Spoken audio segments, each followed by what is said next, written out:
Nearly 3/4 of Americans live in states where marijuana is legal for medicinal purposes. Half the population live where it's also allowed recreationally. But cannabis remains entirely illegal under federal law, where it's classified alongside heroin and LSD as drugs with no currently accepted medical use and a high potential for abuse.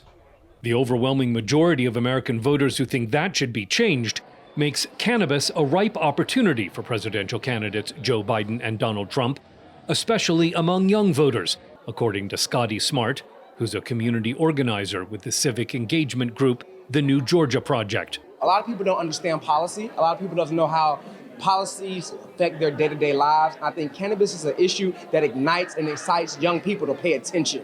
At the National Cannabis Festival and Washington Policy Summit earlier this month, founder Caroline Phillips said neither Biden nor Trump have delivered. For both of them, one thing they have in common is that their track records on cannabis have been inconsistent and incremental. We've heard promises from both administrations, neither of which have panned out in full. Under Biden, the Department of Health and Human Services recommended changing marijuana to a lighter drug classification, rescheduling it instead of making it legal, which would be descheduling.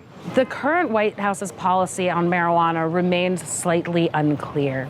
They have given us great signals that they're willing to shift towards descheduling, but most likely rescheduling. However, we haven't quite seen the action to back up their words.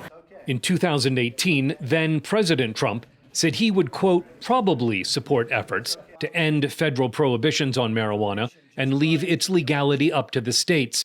That legislation never got out of Congress. Trump told a Newsmax TV interviewer last year that studies show marijuana, quote, does significant damage, and yet, from a voting standpoint, it's a pretty popular thing. Trump's track record on cannabis has been inconsistent at best. We've heard him both say that people who sell drugs in the illicit market should be jailed and even put to death, I think with some of the scarier rhetoric around that. But we've also seen him pardon people who've been locked up for cannabis.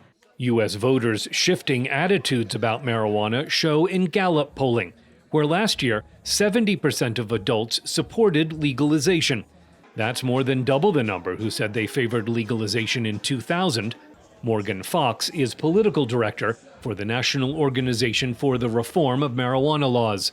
This is an issue that is increasingly important to voters, particularly young voters, and any candidate that actually wants to get ahead, whether it's in the presidential election, in Congress, or state legislatures or local legislators, if they ignore this issue, it's going to be at their peril.